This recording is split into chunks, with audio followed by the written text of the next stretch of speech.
na sua cultura. E isto é a dimensão do próprio labirinto pessoal. Em terceiro lugar, achei muito curiosa a sua ideia de que o propósito mitogénico ou mitogenesíaco de Fernando Pessoa é, ou pode ser lido a partir do marxismo autónomo do Ernest Bloch, ou então da teologia da esperança dos teólogos como Paimon. Achei muito curioso e acho que é um sinal importantíssimo para percebermos alguma coisa mais do que é o messianismo, o sentido universal do messianismo e do propósito mitogenesíaco do autor, ou do autor da mensagem. Em quarto lugar, por fim,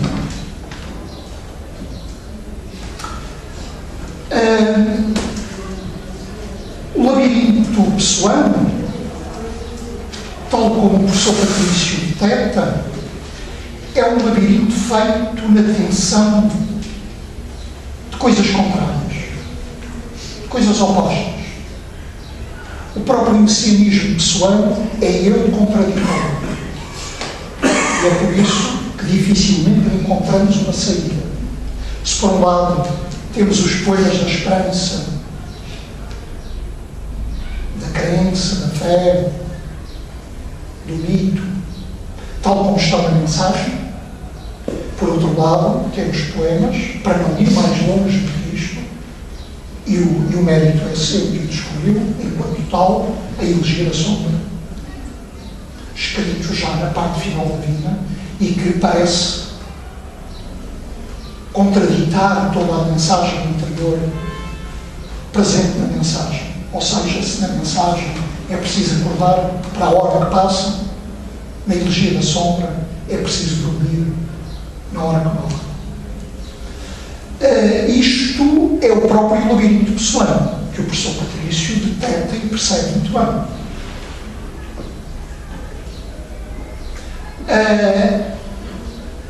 Eu creio que aqui o professor Patrício encontrou uma saída do labirinto. E a saída do labirinto, ou uma saída do labirinto, era necessariamente a única saída que o labirinto tem. Porque provavelmente o labirinto só tem uma saída. O professor Patrício não pretendeu sair para fora do labirinto. E, portanto, nós continuamos dentro do labirinto. O seu livro não nos leva para fora, mas levou-nos até à porta. Levou-nos até à porta do labirinto. Nós temos a possibilidade, se dermos um passo a mais, no final do quarto capítulo, nós temos um passo de pisar o exterior do labirinto. Não que o faça, mas indica-nos a porta, ao falarmos dos textos ofiúsicos de Fernando Pessoa. É de facto um caminho da serpente que provavelmente estará a saída deste labirinto pessoal. Professor Patrício, eu resta-me agradecer muito este seu livro, agradecer-lhe muito tudo aquilo que tem feito por todos nós. Nunca tive a possibilidade de o dizer publicamente. Não sei se algum dia o pude expressar pessoalmente diante de si, mas tenho neste momento e vim propositadamente para isto, para lhe agradecer todos os momentos que nos tem dado, tudo aquilo que tem feito por nós e expressar-lhe a minha grande estima, a minha admiração e a minha presença sempre ao pé de si, sempre que seja necessário. Muito obrigado.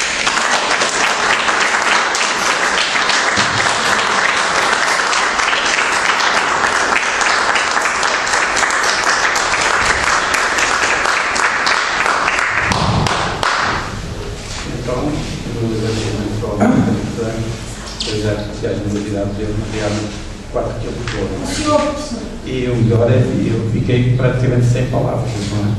Nem bebi agora mais água porque ela está um pouquinho fria e fiquei completamente sem voz. E portanto, então já não tinha palavras por um motivo de natureza fisiológica, digamos assim. Quando me sinto consciente que neste momento me bateu é de natureza psicológica e mesmo espiritual. Bom, quem me dera a mim escrito o livro que acabou de nos apresentar. Que eu tive de facto a intenção de dar mais qualidade, que é evidente, não é? Ainda que aquilo que ficou dessa palestra de 1986 tenha sido uma parte pequena, porque ao trabalhar durante estes anos todos, devo dizer que tenho ainda muitas coisas para publicar, que fui escrevendo ao longo deste ano sobre o Fernando Pessoa. Está aqui o meu irmão, que sabe que me ajudou muito no processamento do texto, portanto ele sabe como é muito o que eu tenho sobre a forma fragmentária. Mas isso tem que ver com a dedicação que realmente a minha vida até agora, digo até agora porque não me considero ainda propriamente, digamos, se não vivo, estou vivo, quero continuar a viver. Realmente, portanto, eu tenho lido até umas coisas do Walter Benjamin sobre os fragmentos, para ver como é que eu poderei aproveitar os muitos fragmentos que tenho ainda sobre o Fernando Pessoa. Talvez eu consiga fazer alguma coisa. Porque inicialmente eu pensei, bom, ou eu publico este livro, eu nunca mais sou capaz de ver o livro do Fernando Pessoa, não é? E portanto eu também tenho uma certa necessidade disso, não é? Devo dizer que o mesmo quase poderia dizer no Pascoais, e o Pedro Martins não sabe, no António Candido Franco é capaz de saber um bocadinho. Eu fiz a certa altura uma conferência em Amarante sobre o Marano e Pascoais, e tenho isso, meu irmão também me trouxe só esse texto, não é? Tenho lá em casa para ver se consigo um dia destes dar também forma no livro àquele texto. Não interpreto Maranos como disse, como é a sua interpretação, de outra maneira. Penso que Maranos também se deve relacionar com Marão, ou seja, mar grande, e com, digamos, a tensão histórica que o Pascoal realmente estabelece entre o mar e a serra. Portanto, Marão é a serra, não é? E, portanto, no fundo, a serra é mais importante para Portugal do que o mar. E, como sabem, a tese do fundo do Pascoal relativamente ao mar acaba por ser negativa quanto à nossa evolução histórica, quanto ao nosso ser histórico. Não é? Uma outra maneira de ver, que acaba por ser também, no fim de contas, mais uma maneira de ver, deve ser conjugada, evidentemente, com a outra. Aliás, o António Candido conjuga no livro dele. Sim, a mim parece-me isso. Bom, eu fui aprendendo muito com o António Candido Franco, com o seu poder criador, quando ele foi escrevendo a sua tese. Eu não orientei a tese do António Candido Franco, não orientei eu fui acompanhando o António Candido Franco com muito companheirismo, com muita amizade, com muita admiração, devo dizer. Porque, e talvez às vezes com algum temor, porque os nossos júris de prova de doutoramento nem sempre são capazes de perceber bem o ímpeto criador que conduz um investigador e um poeta como eu a realizar uma tese académica, não é verdade? Mas de facto, portanto, eu também adoro muita coisa, mas não vale a pena estarmos agora aqui digamos, a fingir que Vítor Gaspar a pagar dívidas antigas e baixas. As dívidas que temos são dívidas de amizade, são dívidas de facto de companheirismo, são dívidas, evidentemente, são co-dívidas, não é? Um deve àquele que deve a ele, e por conseguinte as contas estão sempre certas. Bom, de facto, eu devo dizer o seguinte, que eu não sou capaz de separar, digamos, este livro sobre o meccanismo do Fernando Pessoa da minha vida, é um facto, porque eu descobri muito cedo, de facto, referências altamente marcantes para a minha personalidade ao Fernando Pessoa, na história da literatura, que não tem bem este título. Verifico agora que o título que eu na memória não corresponde exatamente ao título da obra de História da Literatura do Padre Arlindo Ribeiro da Cunha. É um título um bocadinho diferente, não é? Que mete já uma interpretação da história da literatura portuguesa e da literatura portuguesa propriamente. Então explica que eu tenha ficado apaixonado desde logo pelo Fernando Pessoa, sem todavia ter lido qualquer poema do Fernando Pessoa. Só li em professor, quando no colégio o pai de uma colega minha, não é? Teresa de Pita, e ele era o Sr. de Pita, que era funcionário, suponho, das finanças, da Câmara Municipal, não sei assim, não é? E ele percebeu que eu gostava muito do Fernando Pessoa sem nunca o ter lido, não é? E então ofereceu-me esse livro da Confluência que eu ainda tenho, não é? A Teresa Rita Lopes disse, aliás, no outro dia, que é uma preciosidade. Eu tenho, é um facto, é uma preciosidade. Nesse livro, ainda hoje de manhã eu fui a ver, à procura de alguns poemas que eu podia apresentar-vos aqui como lembrança do que foi sendo o meu percurso por mim próprio e, digamos, e pela obra do Fernando Pessoa ao longo da vida. Mas a certa altura verifiquei que estes poemas que mais me tinham marcado eram os poemas que eu tinha lido nesse livro da Confluência, Portanto, no fundo, foi uma experiência muito marcante na minha vida, quase decisiva, não é? Mas quando os nossos estudantes da Universidade de Évora, que eram estagiários, digamos, da licenciatura em Ensino de História e Ciências Sociais, na escola secundária de Évora, me pediram, manifestaram um desejo, não me pediram, nunca seria preciso pedir-me, na verdade, bastava apenas assinar e dizerem que queria que eu fosse lá falar sobre isso, para eu ir e fui, não é? Quando eles me falaram nisso, realmente eles falaram mesmo na mensagem, porque nós, em Évora, temos uma tradição pessoana, e se me é permitido utilizar a palavra pessoófila, muito forte. Eu fui professor no liceu desde 1967, desde o dia 14 de fevereiro de 1967, eu deixei a escola primária de 1942 no dia 13 de fevereiro de 1967 e no dia seguinte comecei a ser professor de filosofia no Liceu de Évora, não é? No Liceu de Évora. E encontrei lá um grupo que era um grupo muito dado à poesia portuguesa, que tinha como figura fundamental, no que diz respeito à admiração por Fernando Pessoa, a doutora Maria Beatriz Cardoso Serpa Branco. E tínhamos até um grupo de alunos também, digamos, verdadeiramente devotados a Fernando Pessoa, de modo que eu, nessa altura, tive a possibilidade de conhecer melhor Fernando Pessoa e de me interessar particularmente pela mensagem. A doutora Maria Beatriz Serpa Branco era, na altura, não sei se o título do cargo dela era esse, vice-presidente da Sociedade Filosófica Portuguesa. Penso que o presidente era o professor Délio Santos, não é? Mais tarde, o professor Délio Santos morreu, ela foi mesmo, penso eu, que é responsável pela Sociedade Filosófica Portuguesa, e tem um grupo lá em Évora neste momento, e eu tenho ficado algumas impressões com o meu irmão a esse respeito. Até há 2 semanas falávamos um bocadinho nisso por causa de um blog que vimos os dois na Évora, também já mexo um bocadinho não digo no computador, mas digo no iPad, no meu iPadzinho, não é? As coisas e é onde eu consigo eu próprio processar as coisas, não é? Então, nós tínhamos no Liceu de Évora um grupo de devotados amantes do Fernando Pessoa. E até à procura de uns poemas, e eram todos poemas que nós tínhamos efetivamente amado em Évora, nessa altura. De modo que, quando a Universidade passou a funcionar, e eu próprio tinha responsabilidades no Departamento de Pedagogia e Educação, mas muito importantes no que diz respeito ao modelo de formação dos professores, o modelo de formação integrada dos professores. Nós chegámos a ter 40% do currículo era de formação pedagógica, em grande parte de formação filosófica ou pedagógica. Até que realmente foram importantes. Estamos na situação atual, não é? De diabetes, digamos, altamente devoradora, não é? Realmente não temos nada. Penso que mesmo em Évora, praticamente, depois o que há em comparação com o que tivemos no que diz respeito à preparação de um professor, não é quase nada. Mas nessa altura era muita coisa. E realmente os nossos poetas tinham um papel importante, e isso vinha já do liceu, onde estava o Alberto Martins, onde estava o Fernando Martins, onde estava a Beatriz Serpa Branco, não é?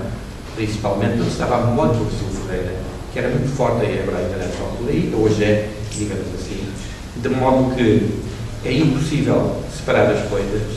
E quando nós aqui falamos digamos, na intencionalidade pedagógica, digamos, deste livro, é um facto, mas pedagógica para nós, em Évora, teve sempre um significado muito diferente do habitual, porque nós éramos comedianos, nós éramos, por conseguinte, seguidores de Ana Mos Comédia, nós éramos leitores da Didática Magna, nós éramos leitores da Papaidia, nas 2 traduções, que o professor Joaquim Freire realmente fez das 2 obras magnas de comédia, de modo que não entendíamos formação de professores de qualquer maneira, entendíamos formação de professores de uma forma muito profunda e muito mergulhada nas raízes mais profundas, todas aquelas que referiu, não é? Porque o comédio era, no fim de contas, um pastor da Igreja Reformada dos Irmãos Morados, não é verdade? O comédio era um homem que conhecia muito bem toda a tradição renascentista, toda a tradição romana, toda a tradição grega, toda a tradição, evidentemente, bíblica, quer do Antigo, quer do Novo Testamento. E quando lemos por conseguinte até a síntese que o Comédio fez da formação do ser humano, podemos dizer síntese pedagógica, verificamos que não é uma síntese pedagógica, é uma síntese antropagógica, e é por isso que eu bato por este conceito.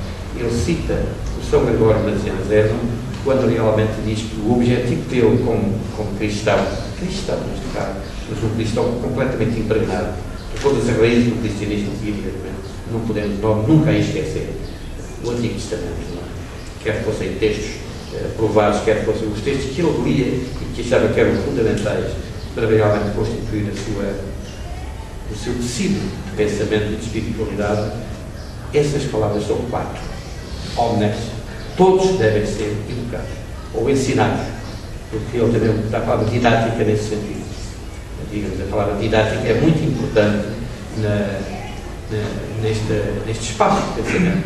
E não me esqueço que o António Cândido Franco, quando começou a bater-se pela sua visão da sua tese de doutoramento, lembra-se qual era o seu objetivo, era estudar a literatura didática de terceiro pessoais. De modo que a palavra didática aparece aqui como uma longa e profunda história, não é? E nós não podemos, a certa altura, pensar que são, digamos, os atuais condutores ou pseudo-condutores daquilo que podemos chamar a educação dos portugueses, não é? Didática não tem o sentido que dão. Não sei, aliás, se sabem que sentido é que dão a palavra, não é? Mas não dão de maneira nenhuma o sentido que como é notável, não é? Não dão de maneira nenhuma o sentido do mesmo didaquê que o Pinheiro de Abrões acha que ele tem a tradição islâmica, porque realmente as tradições aparecem todas fundidas, por vezes com palavras completamente diferentes, não é? Mas que exprimem justamente o mesmo fundo de pensamento. De modo que tudo isto, evidentemente, esteve nessa sessão suponho que por altura da Páscoa, talvez um bocadinho depois, que teve lugar na escola secundária europeia, com os alunos, não é? Centrada na mensagem. Mas que depois, ao longo dos anos, eu vi que a mensagem tinha que ocupar ali um espaço relativamente pequeno, porque era de facto necessário investigar muito mais. Como sabe, eu acabei por estruturar o livro da seguinte maneira, com um prólogo, portanto, onde conto essa parte autobiográfica é importante para saber como é que tudo isso nasceu e se foi gerando, como é que depois foi crescendo, se foi desenvolvendo. Depois a questão da identidade. É aí que começa, no fim de contas, o problema do labirinto, não é? É no estudo da identidade do Fernando Pessoa e da própria identidade de Portugal, da própria identidade daquela entidade, daquele ente, para falar como quadra, não é? Que é o objeto da mensagem, não é? Mas nós vamos andando, e eu passo depois para um outro capítulo. Este capítulo da identidade é muito importante, e eu procuro até socorrer, como sabe, num poema, no caso do Drummond de Andrade, não é? Em que realmente ele próprio mostra ter perfeita consciência do labirinto que é a personalidade do Fernando Pessoa, a pessoa do Fernando Pessoa, não é? E penso que ele até naquele poema, de certo modo, desiste de interpretar esse labirinto e de chegar a compreendê-lo. Mas eu não podia desistir. Eu tinha que ir por ali adiante e tinha que, ao longo do tempo, ser até capaz de estabelecer uma espécie de aliança entre o que eu ia investigando agora e o que eu tinha sido capaz de dizer aos meus alunos em 1986, que aliás já eram uns aninhos depois, dos tais de 1950 e de 1954, não é?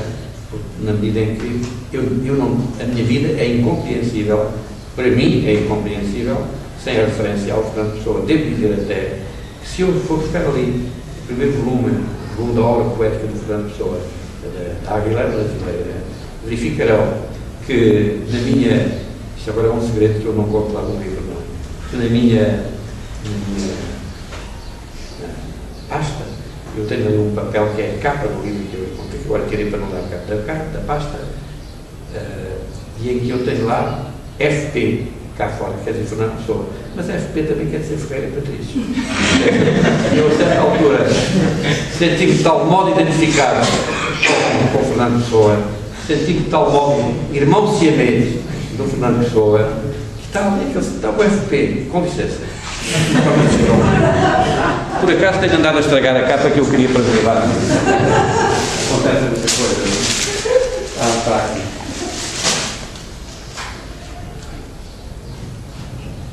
Eu tenho poupado este livro durante muitos anos e tinha esta capa, que se vai sujando como tudo que é meu se vai sujando, não é? Ao longo da vida. Sabes que nunca fui nenhum árbitro das elegâncias, não é? Como um petrónio romano. Mas estão a ver, está aqui assim, percebe perfeitamente como é, e cá fora cá está o tal FP, que é um segredo, agora já não é segredo. Cá está. Isto foi feito de propósito. Eu digo, eu tenho o direito e tenho o prazer de pôr cá fora estas duas consoantes, não é verdade? Que no fim de contas são aquelas que me identificam claramente como meu irmão, uma pessoa. O Albano Martins também me chama irmão, como está, nós sempre uma ajuda. Eu, se conhecesse pessoalmente o Fernando Pessoa, era capaz de pedir que me deixasse da tal da minha. Já agora, temos esta grande afinidade, que é o tal famoso FP, não é? O tal famoso FP. Ora bem, depois, como sabem, o miolo, como se diz na linguagem das Éfas e do Renato, não é? Eu depois tive necessidade de passar para o problema da identidade, que é um problema fundamental, digamos, na minha meditação. Também pensei relacionado com o uso das meditações cartesianas, pois isso é uma meditação pessoal, não é? E por vezes já tenho dito, é uma meditação pessoal, na medida em que eu não sou capaz de disfarçar, digamos, o grande afeto que me liga a Fernando Pessoa de uma ponta à outra de mim próprio, e de uma ponta à outra, quase de uma ponta à outra da minha vida, não é? De modo que tive depois necessidade de passar a um outro capítulo, que era o capítulo que eu chamo, é o retábulo que eu desejava construir e que tinha que ver com, digamos, o triplo mito pessoal. O António Quadros, como sabemos, ainda recentemente, nós, alguns que estamos aqui, participámos do colóquio de homenagem ao António Quadros, não é? O António Quadros fala em mais do que o mito, não é? O sebastianismo é um, o Sebastião é um, o desejado, o encoberto é outro, o quinto império é outro. Eu penso que o mito é sempre o mesmo. É o que eu procuro defender, digamos, neste meu livrinho, não é? Há só um mito, mas há um mito musicalmente em três momentos. Aos três tempos do compasso ternário. Há o tempo sebastianista, do encoberto, há o tempo seguinte, que é, portanto, o tempo do... Deixa-me ver se eu agora reúno bem as minhas ideias. Há o tempo... Qual é o tempo agora que eu vos quero falar? Qual é o segundo? Não foi? Há o terceiro, que é o do Quinto Império, não é? Portanto, há o desejado, que é o segundo tempo. Exatamente, e finalmente, o propriamente Quinto Império. Mas eu aí também descubro que a identidade do próprio Quinto Império é universal. E aí gostei muito de encontrar, digamos, a minha consonância com a visão do próprio Paulo Borges, que realmente mostra que há um pouco de messianismo pelo planeta inteiro. É como se o homem fosse messiânico. Nós, portugueses, somos um caso particular de espírito messiânico, mas há um messianismo humano. Isso tem que ver com a saudade do futuro. Certamente haverá também no seu livro, não é? É claro que eu cá por mim sou um saudoso do futuro dos que não têm apelo nem agrado, não têm saída, não têm salvação, não é? Na medida em que a minha saudade fundamental, e sou naturalmente como saudosista, não é? É a do futuro. Este livro termina com a palavra esperança. Exatamente. A última palavra do livro é esperança. Claro, e sabe que eu dou muita importância a essa coisa da primeira palavra e da última palavra, não é? E em relação, por exemplo, interpreto dessa maneira, por exemplo, o Alberto Caeiro, não é? A primeira palavra do Alberto Caeiro é eu. Eu nunca guardei o verbo, mas é como os guardaste. E a última palavra do Alberto Caeiro, como sabem, fiz sinal ao sol de eu ter visto antes mais nada. A última palavra do Alberto Caeiro é a palavra nada.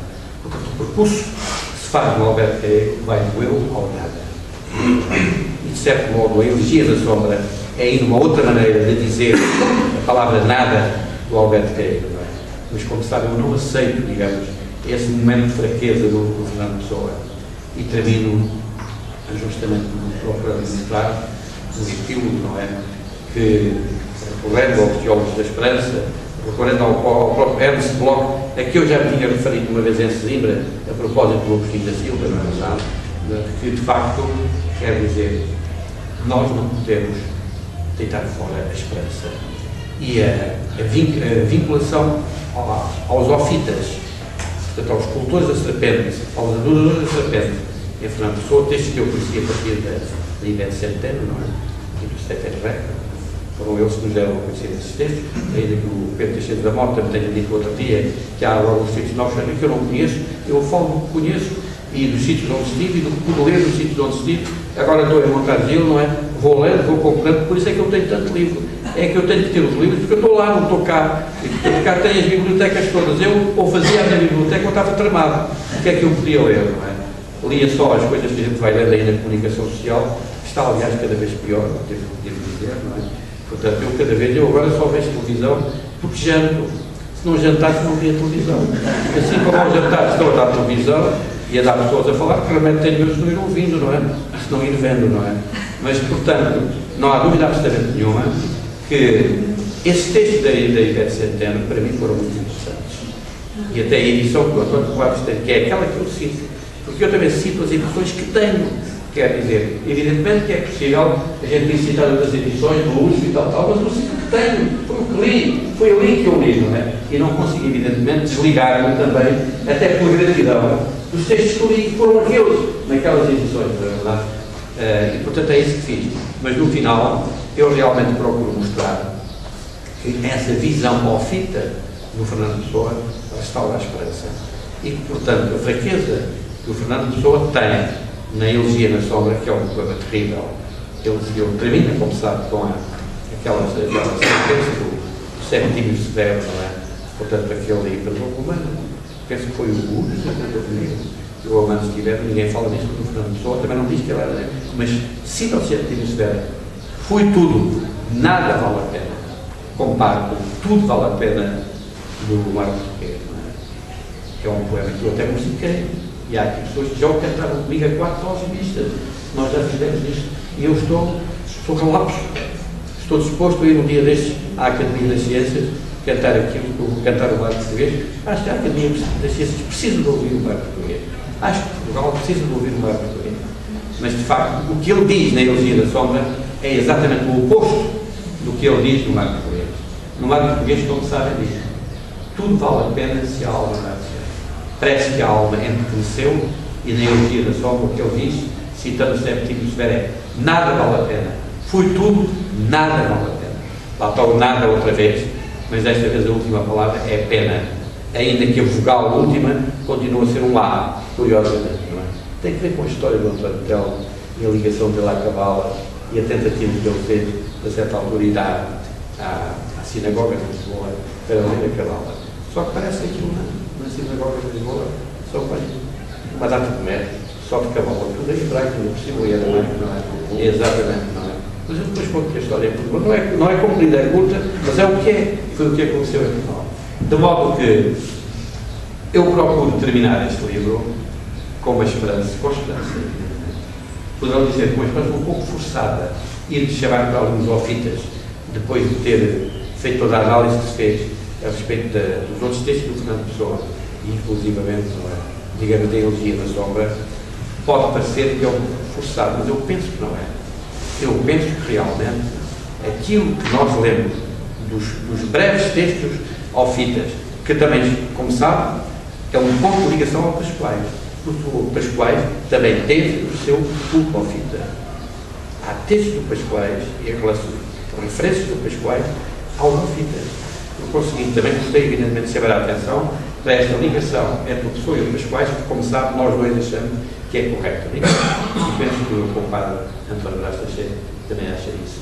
Não é? Realmente, quer dizer, pode ter havido diferenças entre o Fernando Pessoa e o Pascoais, mas penso que o que eu afirmei, também com alguma temeridade, que no fundo o Pascoais, perdão, o Pessoa é um discípulo do Pascoais e que ele o sabia e que o assumiu, tem fundamento, efetivamente, na obra de todos eles, da primeira à última jornada da sua vida. Não é?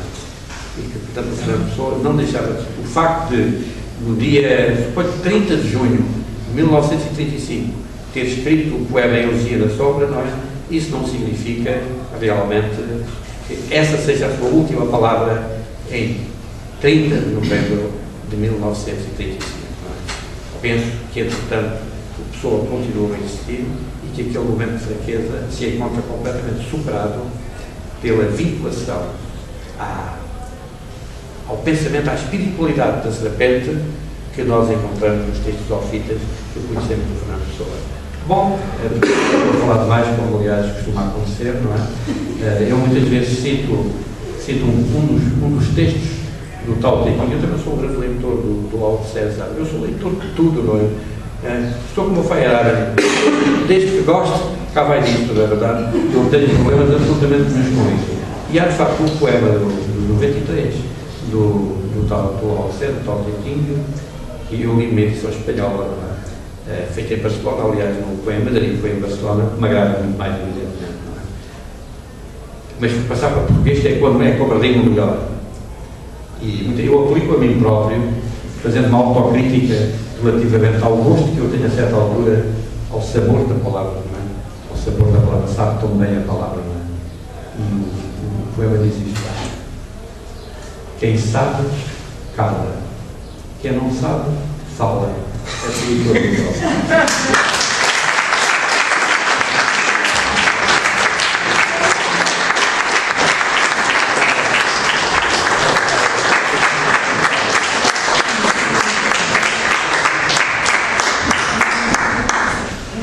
Ter feito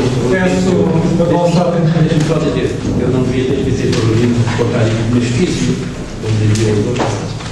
Não devia ter feito introduzido, mas fiz-o. Eu numa queima das fitas, a dizer que viva já aqui há muitos anos, olha que tinha acabado de dizer, estou o pai a dizer, tudo bem para me peço a vossa atenção, ainda não terminamos. Está a ser uma bela sessão lusófona. A lusofonia, a meu ver, e eu costumo enfatizar isto sempre, é algo que tem a ver com o diálogo, não com os cambiar das diferenças, mas com estabelecer pontos entre essas diferenças. E de facto, isso aconteceu aqui na mesa, desde logo.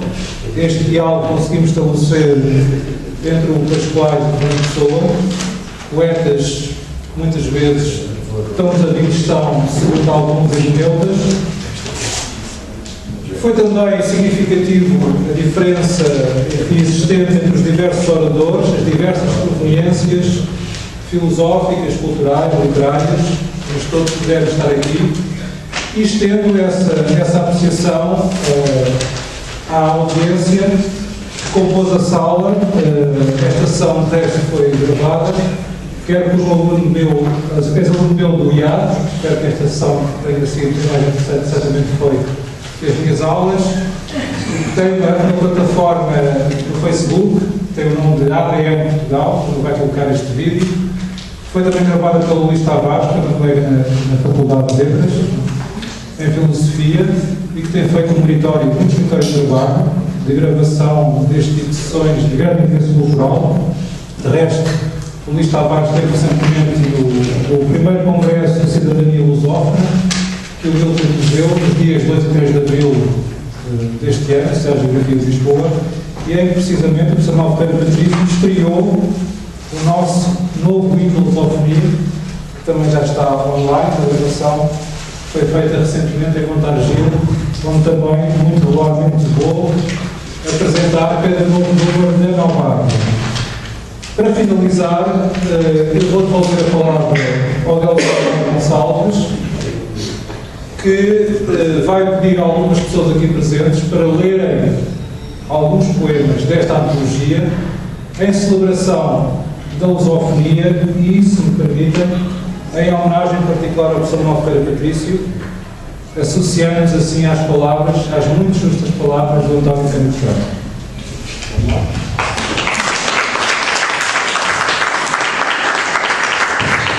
Vou chamar alguns poetas aqui presentes e agradecer-nos a todos os presentes aqui a assistência por partilharem este momento connosco, e como disse o Renato muito bem, nós aproveitámos o ensejo para homenagear também o professor Manuel Ferreira Patrício através da poesia.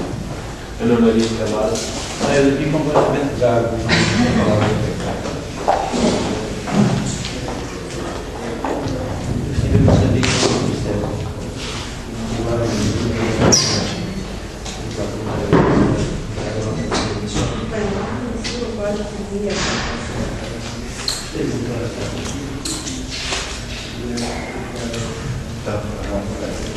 Já fiz.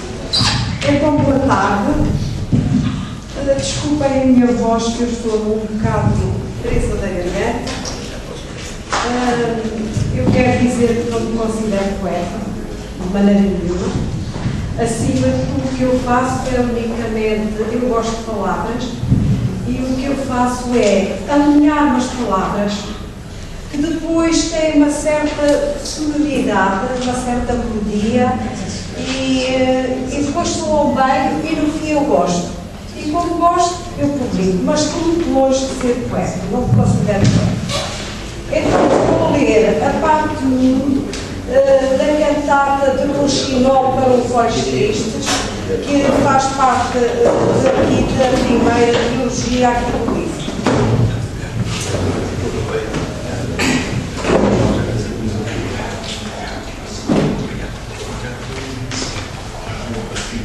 Cantata de Rouxinol, dança de mariposas, coro de doces cigarras, orquestra de grifos grilos, libretos, pautas de música nas asas das linhas.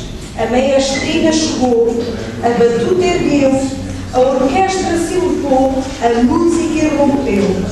Mas os olhos tristes, um presente ausente, sombrios estão no meio da multidão. A cantata foi um hino, voou com o Rouxinol, nas asas levou o poema. Olha para mim, é o lema.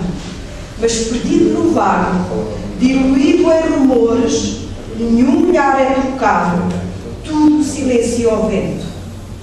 A mensagem vai no vento, que sobra tão lentamente, boiando quase parada, flutuando em céu nublado. Cantata de Rouxinol para um homem de olhos tristes. A maestrina insiste, traz a música no olhar, nas mãos um cântico de gesta, na boca um colar de vozes, de barítonos, baixos, tenores, sopranos e contraltos. Um cor de belo canto para iluminar seu olhar. O homem de olhos tristes vai para lá, vem para cá, volta de cá, torna para lá. Continua preso ao chão, à espera de ser levado ao colo pela multidão. As metáforas aqui vão. São isto, são mais aquilo. Valem aquilo que são.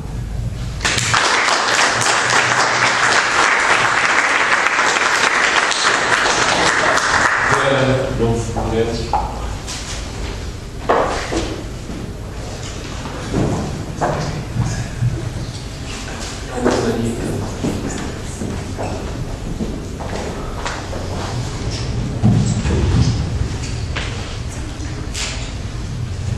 Boa tarde, eu sou Vera Fornelos, vou ler um poema que se chama Encontro dos Seis Sentidos.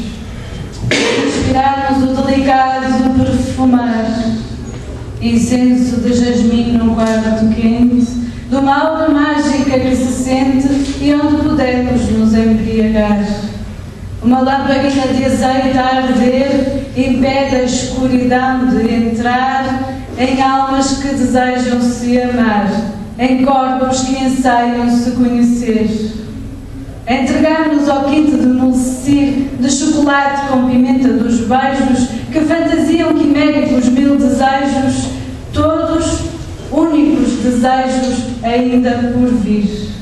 Lençóis rubros e aveludados em cetim estendem-se em convite sobre o leito, tocam-nos suaves num gesto perfeito, perfeito encanto de um romance sem fim.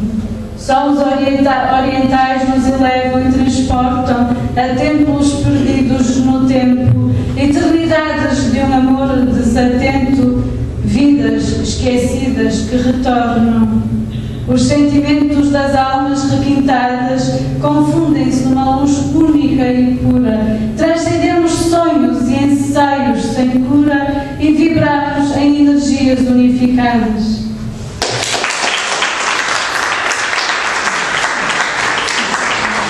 Cristina Fernandes.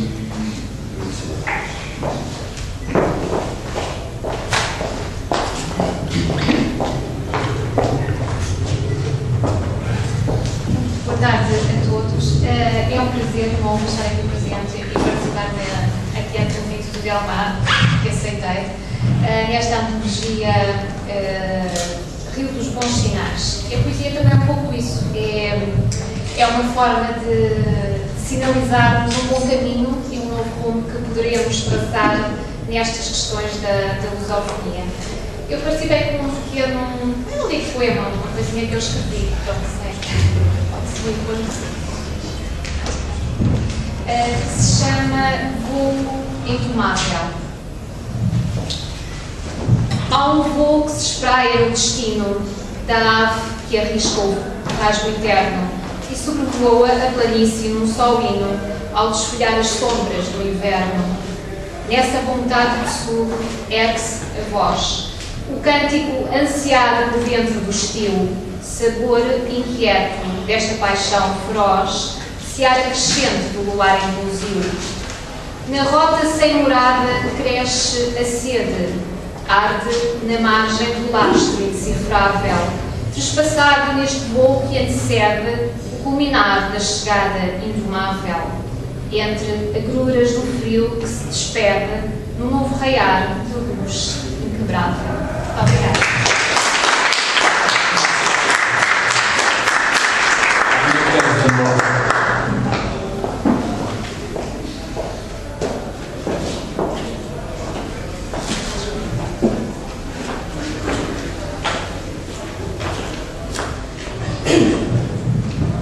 Boa tarde a todos. Eu sou Ana Casa Nova. Vou ler 2 pequenos poemas. Gostava de os ler em especial para o professor. Uso das palavras. Aos que comem palavras, os que as interiorizam, os que as saboreiam, as idealizam, as idolatram, as namoram, as sonham. Não suporto os que as cospem. E terra vermelha. Esta terra vermelha é a terra que o Sr. Professor conheceu, não é? Falámos há pouco. E é na hora em que o céu arde, nessa terra vermelha da abundância, me sinto fruto da paisagem, semente adequada de amor e orgulho que o vento da distância e da saudade apenas faz aumentar. Obrigada. Carlos Peixes Feio.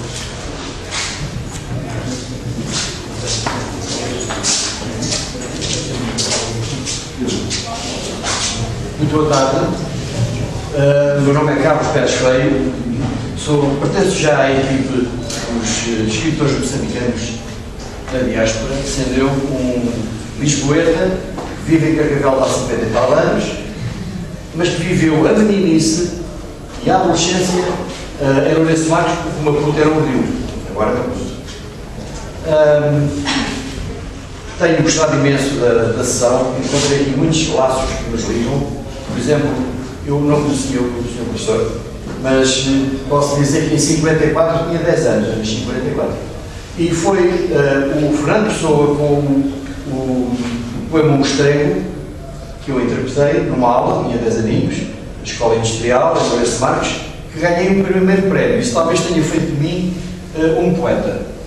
Eu de lado sou engenheiro, mas professor também nomeado, já fui professor nomeado há uns anos. Mas eu, enquanto muitas pessoas dizem, eu escrevo e tal, eu pinto, sou engenheiro, etc. Mas antes disso tudo, sou automobilista, motociclista, antes disso tudo, eu sou um poeta. Tenho feito também por mostrar a minha poesia e assumo-me como tal. Foi muito interessante esta abordagem, estas ligações todas. O Moçambique estava na pele, porque foi dos 4 aos 8 e dos 10 aos 17, são absolutamente anos marcantes na vida de uma pessoa. Eu escrevi 2 poemas, agradeço o desafio ao Delmar, neste livro. Um cariz, vamos dizer, português, o outro cariz africano. Eu vou ler o português porque me parece que é muito adaptado aos nossos dias. O famoso João Vasconcelos.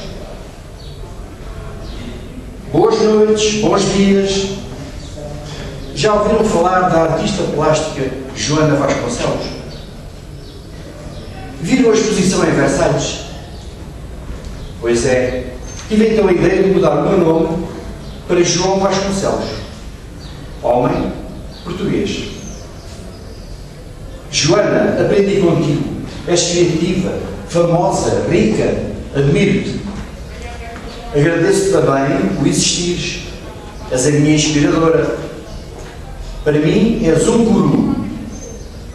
Vou seguir o teu exemplo, mas com menos garrafas, menos colheres de plástico ou tricô. Por razões económicas, vou usar só as palavras. Vou fazer obras provocatórias e avanço já para o teu último grito. Olha só para o meu cancelheiro. Imagino pintado de rosa-choque com uma chaminé em crochê e na ponta uma sardinha mascarada de comandante. E avanço já para a minha torre de Belém. A minha é feita de chocolate preto, está instalada num tabuleiro de PVC e em vez de água do Tejo temos litros e litros de leite creme. Não me quero tornar aborrecido, apresenta a última obra, esta a prima. É um mapa de Portugal, feito em torrão de Alicante, com termossos a marcar as sedes de distrito. Completa a instalação, um pastor alemão a comer Portugal. Desejem um sucesso bem preciso. Vemo-nos em Berlim.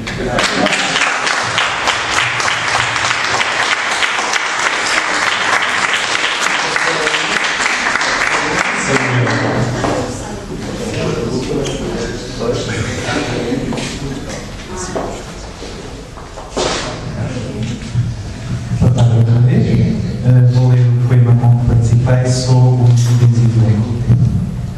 Bebo do cálice sagrado que em meu corpo a natureza esculpiu. Útero telúrico do éter que gera o vento. Bebo da vida colhida do início do tempo, da hora primeira em que o todo se reparte e desperta. Êxtase do néctar dado aos homens, do vinho que aos deuses pertence e que tomo, sofro com a sede de quem é mais do que o mundo. Sou o indivisível, consciência nata de que o nada é parte do todo, da hora primeira que brota de mim, do cálice que me deleita e maximiza, união dos corpos e de universos sem fim, multiplicidade que no mundo se ancora. Sou o indivisível, fonte primordial da ânsia que nutre o desejo de infinito, do jogo ancestral e líquido que é feita a matéria. Vivo do cálice sagrado, do poço infindo que me esventa ao peito e me dilacera em braços de mim, do indivisível que me define o corpo, a mente e o ser de que sou feito. Unidade. Sou mais do que alguma vez serei, mais do que alguma vez quererão que eu seja. Obrigado.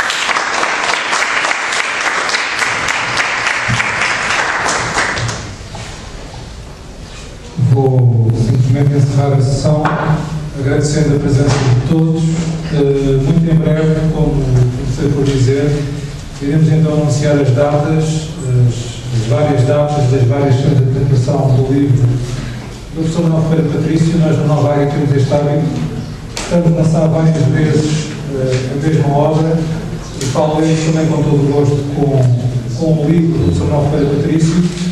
Portanto, já está agendado a lançar no dia 16 de junho na Causa do Fausto, no dia 22 a confirmar na Academia das Ciências, depois também em Évora, já que uma das entidades que apoiou a edição desta obra foi a Fundação Engenheiro de Almeida, e também, muito naturalmente, iremos fazer uma sessão de apresentação no Porto em junho, julho e, naturalmente, em setembro e outubro para a Rateira. Muito obrigado a todos.